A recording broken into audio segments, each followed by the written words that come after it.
Hi, welcome everyone. Thanks for joining me. My name is Phil Redman. I'm with OneTrust, and I'm here to talk a bit about best practices for an enterprise sustainable suppliers program. This is a really critical area. I'm the lead of our offering ESG space, and really it's important that many of our customers and people that we're talking to are so interested in doing the right thing and doing their reporting, and that includes not just their internal practices, but also who they're partners with and who are and their suppliers, of course, are a big part of that. And so we see that this is a huge effort by many organizations as they want to increase things like supplier diversity. They want to increase capabilities around sustainable procurement. And this is a really key area. So I'm going to talk a little bit about some of the best practices in this space and talk about how companies can best do this capability internally and support enterprise sustainable supplier program. A key part of that first is really thinking about what your workflow is. Here at OneTrust, we're very much into supporting, customizable workflows that really provide you with an end-to-end solution to help reduce the complexity in what you're doing. So a big part of that is what we're calling our enterprise ESG cycle. And what this is really an ability to help define your goals and create a workflow that really works for you so you know where to start and what your best practices are around these different areas. The first place is really to define those goals. And when we're thinking about sustainable procurement, what are those goals? Are there specific companies you want to work with? Are there companies that you want to provide incentives to? Are there companies that are going to be difficult to potentially get supplies from, based upon kind of your misalignment in your values and your goals? And so it's really kind of important to think about that internally around what you're trying to accomplish. And so that's where you define your ESG goals or your supplier procurement goals in this case. So that's a really important method to start. And so by aligning those and prioritizing those goals, whether it's around you want to look at supplier diversity programs and have a certain level of organization you want to work with, whether you want to look at sustainable procurement and look at a certain level and a rating of a company, or think about the different incentives potentially that you would do to work with companies to help them improve their ratings, improve their capabilities in the sustainable area. And so those are really important to kind of list out and also, talk to your suppliers around too, understand kind of what their needs are, what their strategies are, and how they'd like to work together. Then next is really thinking about how you understand, what their level is, right? Gathering the data, whether it's ratings information, whether it's through a vendor assessment, but gathering that data and kind of creating a baseline of information and data around what the levels are is going to be very important, right? And so understanding and tracking suppliers it's complex, but there are definitely things that you can do to help manage that and get you the data that you need. You can then identify your gaps and your risks and your opportunities on working with these suppliers, and then really zero in once you have that data and that information around where it's best to focus on in terms of sustainability, whether it's around their carbon footprint, whether it's around what they're doing in other areas. Then it's a great place to really align your goals. And so supplier ratings, are certainly another important area for that. But, you have to be very cautious around ratings because depending on which methodology is being used, they all have different types of outputs. And so although a number can be a good starting point, it's really important to kind of look into other areas when you're gathering that data and you're identifying those gaps. It could be around investments, resources. It could be around programs that they have in place or that they don't have in place. So it's really important to not just look at a number, but really try to gather that information and get into the details. The next part of that then is look at that report, and so be able to exchange that report and be able to also do your own external reporting because maybe you want to talk about some of those programs and brag about what you're doing externally around how you're helping in those areas. And then, of course, you want to potentially refine that strategy. Maybe you want to readjust your goals. Maybe you want to readjust the time frame for those goals. So really, the enterprise lifecycle is really an important part of that. And understanding and tracking this is a key thing.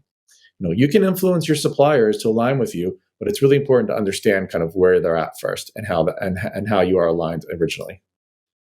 And so we think about the workflow around this. I think there are kind of four main parts of this. One is creating that strategy, right? And then you want to identify your partners and your different people that you're going to be working with in this space. So policies and metrics. So that's whether they're environmental or the social responsibility piece, and then even the governance.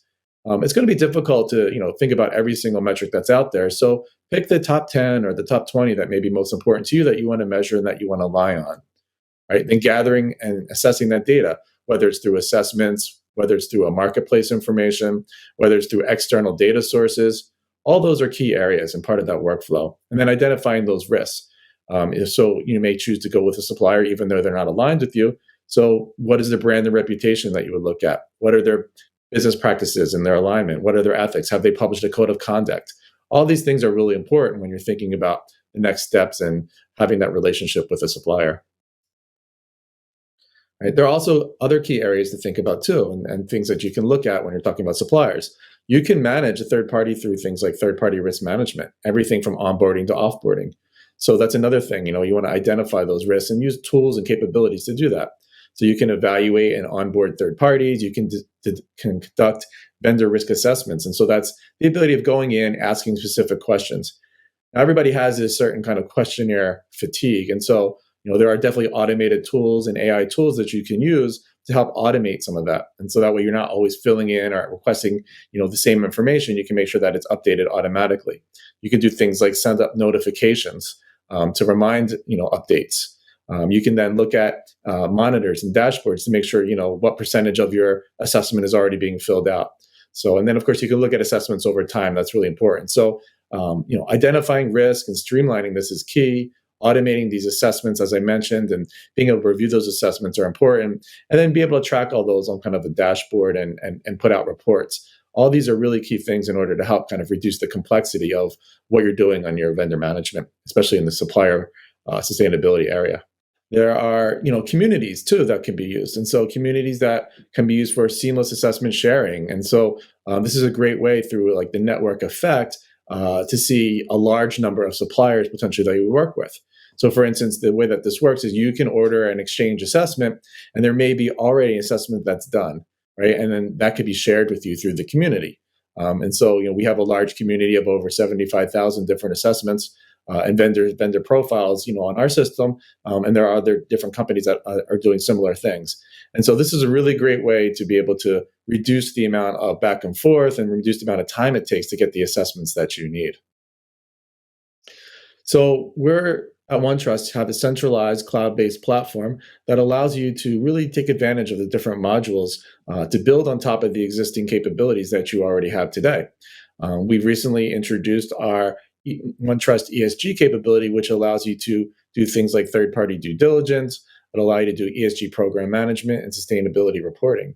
And the idea is really kind of give you a quick start with pre-built templates and frameworks, with customer profiles, based upon privacy, security, and soon ESG capabilities and information that will allow you to access ratings, very quickly across a large number of different providers. We have automated response capabilities that allow you to use AI in order to be able to quickly fill out information and respond to assessments, from third parties. And so a really great way to exchange information. So OneTrust is really a full center platform that goes across many different areas, really focusing on how to be more transparent and how to engender trust within the different relationships that you have. But in many ways, really focused on also reducing the complexity that it takes in order to drive a lot of these different capabilities internally at your organization. So some of the key actions that you should consider going forward. First, make sure you have a plan for your suppliers. Make sure that you have reporting and that there's a cadence for that reporting. You may want to look into verification, whether it's through on-site verification or third-party audits, making sure that the data that you're getting and the information you're getting is accurate. Make sure that you communicate these and have regular meetings around that. And then track and measure progress and make sure that you understand exactly, if you're heading in the right direction or if you need to readjust because something might not be working. Use data whenever you can to do these evaluations and work with your suppliers to improve visibility, accountability, and goals.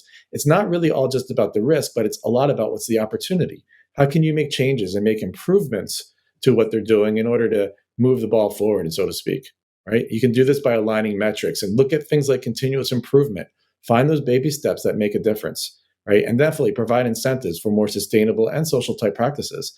These are the things that will work and really make you have that successful, sustainable procurement program. Thank you very much, and I look forward to talking to you later.